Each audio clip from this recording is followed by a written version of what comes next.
और सबसे बुलंदो बाला चोटी आप जानते हैं, माउंट एवरेस्ट। Mount Everest.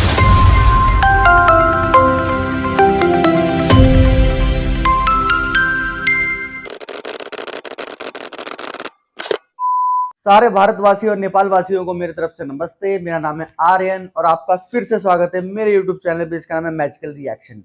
अगर आप मेरे चैनल पर नए हैं तो मेरे चैनल को सब्सक्राइब करें और बेल आइकन भी दबा दें ताकि मेरी वीडियो सबसे पहले आप तक पहुंच जाए। और जैसे कि आप जानते हैं मैं ज्यादातर नेपाली वीडियो का रिएक्शन करता हूं, तो वैसे तो उस वीडियो में नेपाल का ही जिक्र हुआ है, लेकिन वो एक पाकिस्तान का कोई शो आता है जिसको आफ्ताब इकबाल होस्ट करते हैं। तो काफी वीडियो वायरल हो रही है। उन्होंने काफी अच्छी अच्छी बातें नेपाल के बारे में बताई हैं जो हमें भी नहीं पता होंगी और कई चीजें आपको भी नहीं पता होंगी। तो मैंने सोचा कि इस वीडियो का रिएक्शन करूंगा तो मुझे भी बहुत कुछ सीखने को मिलेगा, नेपाल के बारे में जानने को मिलेगा। और आपको बता दूं कि आफ्ताब इकबाल है जो, उनको काफी नॉलेज है और सिर्फ नेपाल के बारे में ही नहीं, इंडिया के बारे में भी बहुत अच्छा अच्छा बोलते हैं और भी वर्ल्ड में, अमेरिका, और मुझे लगता है कि पूरे वर्ल्ड के बारे में नॉलेज रखते हैं, क्योंकि मैंने फेसबुक में एक दो वीडियो देखी थी उनकी और काफी नॉलेज है उनको। और इस वीडियो से मुझे भी बहुत कुछ सीखने को मिलने वाला है। तो चलो बिना किसी देरी के शुरू करते हैं।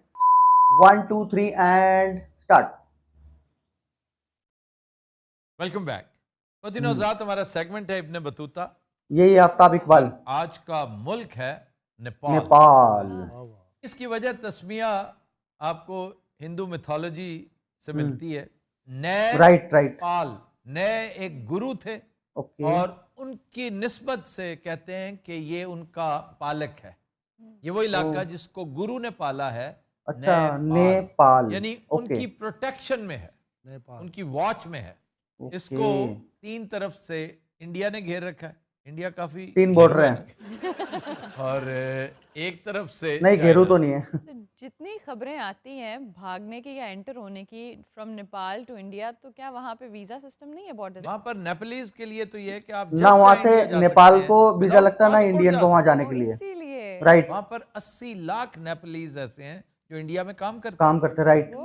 60 लाख मैंने सुना था, 80 अब पता चला। 2% हिंदूज हैं, 10% बुद्धिस्ट हैं और अबाउट 4% यूं समझ लीजिए कि मुस्लिम। वहां पर मजहबी आजादी है मुकम्मल। You mind your own religion, लेकिन आप रिलीजन चेंज नहीं कर सकते। लेकिन अगर कोई खुद करना चाहे, कन्वर्जन इज प्रोहिबिटेड।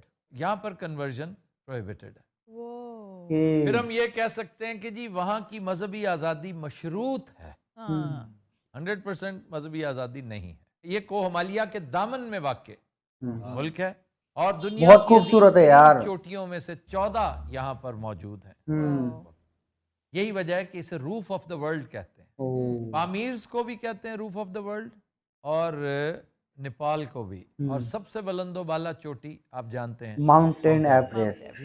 ये मुल्क अपना यौम आजादी नहीं मनाता। क्यों सर? ये किसी का क्योंकि नेपाल कभी गुलाम नहीं हुआ। ये तो हर किताब में, शायद एक बात हर जगह सिखाई जाती है बात कि नेपालीज का शुमार दुनिया के बहादुर तरीन लोगों में होता है। राइट। गोरखा रेजिमेंट आज भी सैल्यूट है, बरतानवी फौज का हिस्सा है। गोरखों को वो इतना पसंद करते थे। ये नेपालीज गोरखा है और इनका मोटो है कि बुज़दिली से मौत बेहतर है। राइट। ये 1815 से ऑनवर्ड्स आज भी भागने बंदा मरने रामरो। इंडियन फौज में भी गोरखास मौजूद। यहाँ पर एक बहुत बड़ी ट्रेजेडी हुई थी 2001 में।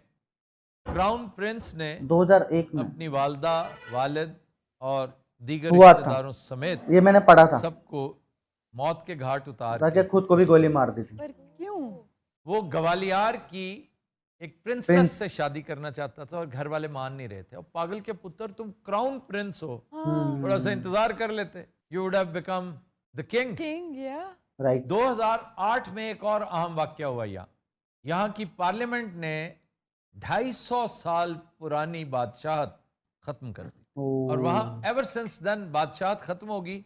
अब प्योर देख लो, ये मुझे भी नहीं पता था। अच्छा जी, अहम मकामात सबसे पहले तो है माउंट एवरेस्ट। माउंट एवरेस्ट अरे कितनी बुलंद है ये 29,032 फुट है। 1953 में ये चोटी सर की गई थी। Edmund Hillary from New Zealand and Tenzing Norgay जो मकामी गाइड था उसका, देखिए तारीख रकम कर गए 1953 में।